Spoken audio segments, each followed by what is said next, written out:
Okay, folks, multiplying binomials mentally, and let me say something about this. You don't have to multiply them mentally. Just multiply them out, okay? I mean, you're always going to have paper in front of you. There's no reason for you to have to do this without writing things down, okay? So this one, the first one says, write the product 2x plus 5 times 3x minus 4 as a trinomial, all right? So, Jed, what am I going to do first here? All right, so 2x by 3x, and that gives us what? 6x squared. Thank you. Okay, because x times x is x squared. And then I'm going to multiply what next, Libby? Multiply 2x to negative 4. 2x times negative 4, and what does that give us? That gives us negative 8x. Negative 8x. What's the next thing I do, Cameron? Multiply 5 5 and 3x, and what does that give us? 15. Positive 15x. And Millet, what do I multiply next? 5 and negative 4. 5 and negative 4, and what's that give us? Negative 20. Good. Now, Grayson, what do I do next? Combine like terms. Combine like terms. Do you see any up there? Negative 8 and 15x. Negative 8x and positive 15x, and what's that give us? 7x. All right, positive 7x, and then I'm just going to bring the others down, 6x squared and minus 20. Now, let me talk to you a bit about why they're having us think about this mentally. Well, how else would you think about it other than mentally? But why they're talking about doing things mentally. I want you to look at the answer that we get here. You know what? Actually, let's not. Let's leave it there for now. Okay? And let's look at the next example. Everybody happy with that? Is that easy enough? Wait, did we do that? We just multiplied it out. We didn't do it mentally. We don't have to do it mentally. Then why are we doing it? We can write it down.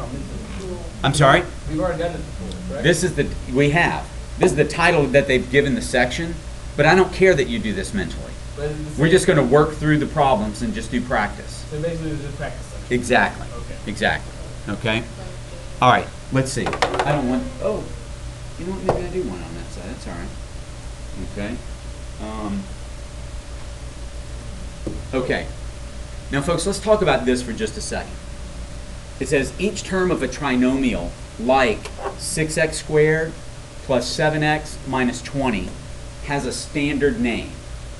Okay?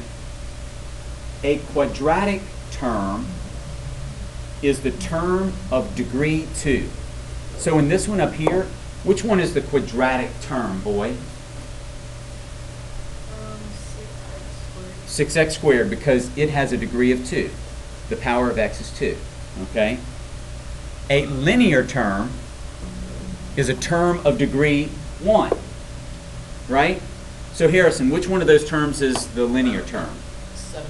7x, because it has x to the first. Okay? And then as defined earlier, they talked about it earlier, a constant term is one that has no variable factor. Okay? So what's the constant up there, Lauren Chester? Negative 20 is the constant. Okay? It doesn't vary. It has no variable. But do you see it could also have x to the 0? Right? It has 0 degree. Because x to the 0, what does x to the 0 equal, Millet? 1. It equals 1. And negative 20 times 1 is just negative 20. Okay? So just to keep those things in mind, 6x squared is the quadratic term. Okay? 7x is the linear term. It comes next.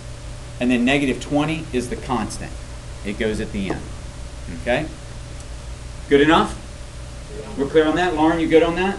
All right, let's go back to the exam. I mean, our first one here. What's the linear term? Well, they use the same one as we did. You know, with our next example, we'll go through linear and quadratic terms, just so we'll know what we're talking about. Ryan, you had a question? Did you go back to where we were? Yep. There you go. So why are those in that order?